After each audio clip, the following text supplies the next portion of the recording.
And I need a little bit of your brain power over here. Brain power! To... Hello everyone, it's True the Detective here, and this video for you English audience viewers over there that have been kind of neglected in these few weeks because I've been just working on my Finnish content right here from the Finlandia cold ass getting later fall country. Yeah, and we are back to the drawing board type of shit, just thinking about the basics. And in this video we're gonna design, and it's video game design time. It's the True Detective video game design time. True Detective video game design time. It's going to be a time travel game. By the way, it's a time travel game, by the way. It's an open discussion. Leave your ideas below. Starts from the modern time. We might even model my fucking hometown in the beginning of the game. Just in the first minutes of the game, there's a cutscene. I know that some players nowadays, they are so impatient that if there's one cutscene in the beginning, they won't even play the game. But we're still gonna do it. That's where it starts, and beyond that, all the camera angles, that kind of stuff. We are thrown out the door. True Detective has to escape, and True Detective gets time traveled. Great English skills, my man. True Detective gets time traveled. I could do the voice for the detective in the game, of course. We're gonna model the character, by the way, upon me. And I see it as a third-person game. There's going to be at least two time places we are going to play the game at. One of them is kind of like a 1930s time era. The other one is going to be ancient Egypt. Let's call it 1930s to 1960s.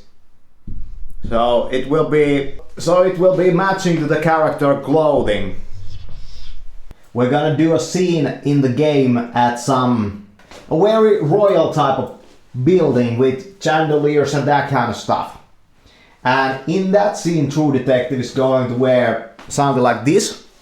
And all the shadows are going to be rendered with perfection clear. It's going to have very high quality type of graphics on it. Over here in the 1930s type of 1960s time era, it's not going to be a full sandbox type of game. In the game you cannot go to the first person mode, that's what I feel.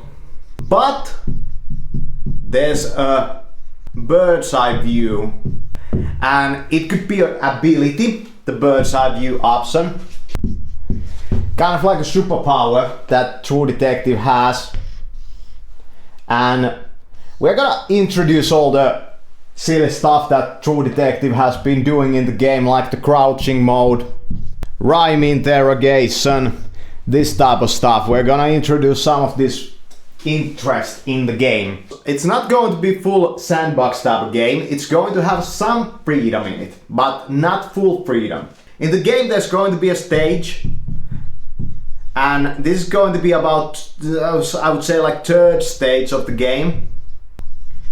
And here True Detective goes through this park area.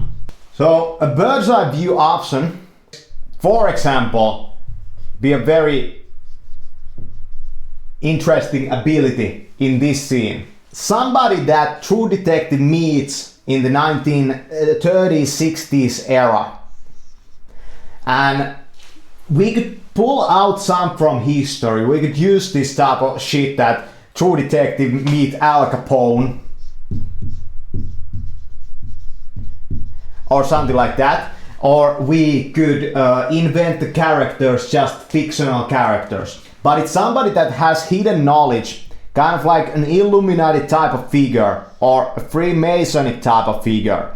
And we're gonna tie all this conspiracy theory bullshit into the game, and that person sends True Detective on missions to ancient Egypt.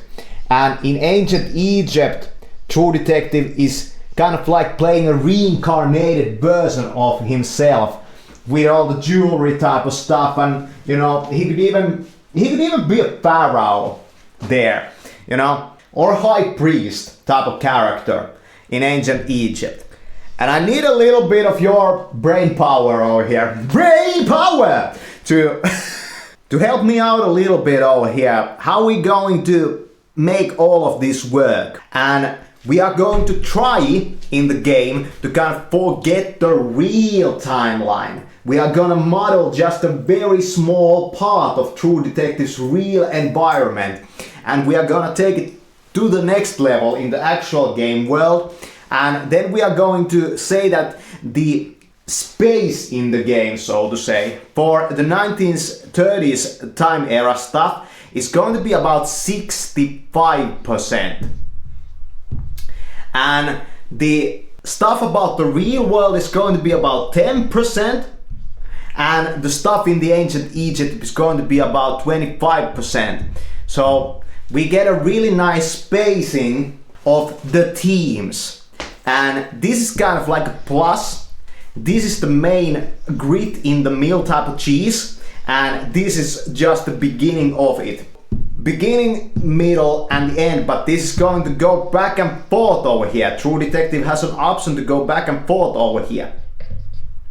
There are so many third-person games though, and for something like this to really shine, to be separating from out of all of that everything else in the third-person game world, it has to be very light on the action.